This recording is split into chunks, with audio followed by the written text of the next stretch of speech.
Sunshine, je suis en train de discuter avec toi. Je voudrais te parler des banques aujourd'hui.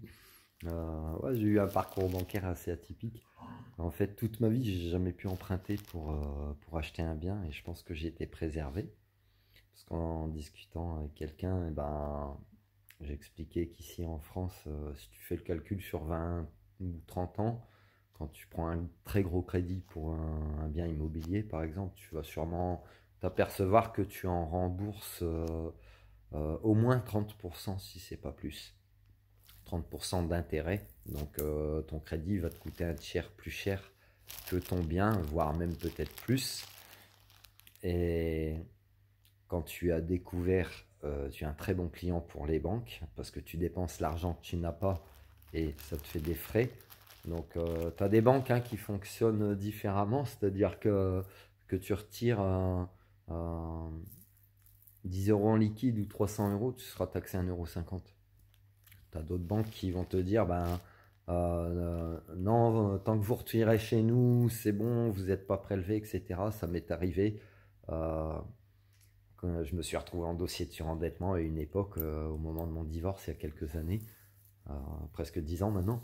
Et donc tout est déjà chapeauté par les banques, si tu veux. Bah, vous êtes dans la merde, c'est un peu comme le sketch de Coluche. Expliquez-nous de quoi vous avez besoin, on vous dira comment vous en passez.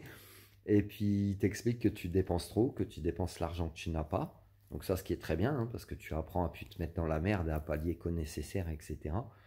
Mais eux, pendant tout ce temps-là, ils continuent de se faire de l'argent sur toi, si tu veux, parce que tu n'as aucun visuel sur ton compte il est à zéro, etc. etc.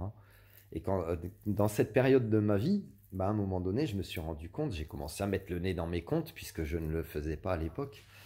Et puis je me suis rendu compte que j'étais taxé d'1 € à chaque fois que je retirais, ou même tous les mois, alors que je retirais toujours dans l'enseigne de ma banque. Donc elles ont chacune leur politique intérieure différente, etc. Et du coup, en posant la question au directeur de l'agence, il m'a dit, écoutez, je lui dis, c'est pas normal parce que bon, je suis pas à 1 € près, je suis déjà dans la merde, mais je cherche à comprendre. Et en fait, ce monsieur m'a dit, je vais enquêter, etc. Et j'ai eu la réflexion suivante en lui disant, mais vous savez, monsieur, si vous faites ça à tout le monde, vous avez des millions de clients, et que personne s'en aperçoit à 1 €, c'est rien. Mais du coup, vous volez, et puis s'ils sont dans la même optique que moi, ne retirer que dans l'enseigne de leur propre banque, du coup, vous volez des millions d'euros à des gens sans qu'ils s'en rendent compte. Je vais faire mon enquête, etc. C'est la seule fois de ma vie qu'un banquier m'a fait cadeau de 90 € de frais à l'époque. Donc tu vois un petit peu comment tout est chapeauté, si tu veux. Je t'invite vraiment à être vigilant parce que quand tu es à découvert, tu es un bon client, tu leur apportes des thunes. Ils te poussent aussi à te mettre dans la merde, ils vont te proposer des placements à risque, ils vont te proposer la puce, ils vont te proposer, euh, un droit au découvert de plus que ton salaire, mais c'est pas grave. Donc tu vas commencer le mois, tu seras déjà à moins, mais ce que tu vois pas en fait, c'est que tu es déjà en dossier de surendettement en fait dans ces méthodes-là, si tu veux. Donc je t'invite à être un mauvais client pour les banques, c'est-à-dire de ne pas prendre de droit au découvert, enfin de ne pas dépenser l'argent que tu n'as pas. Voilà.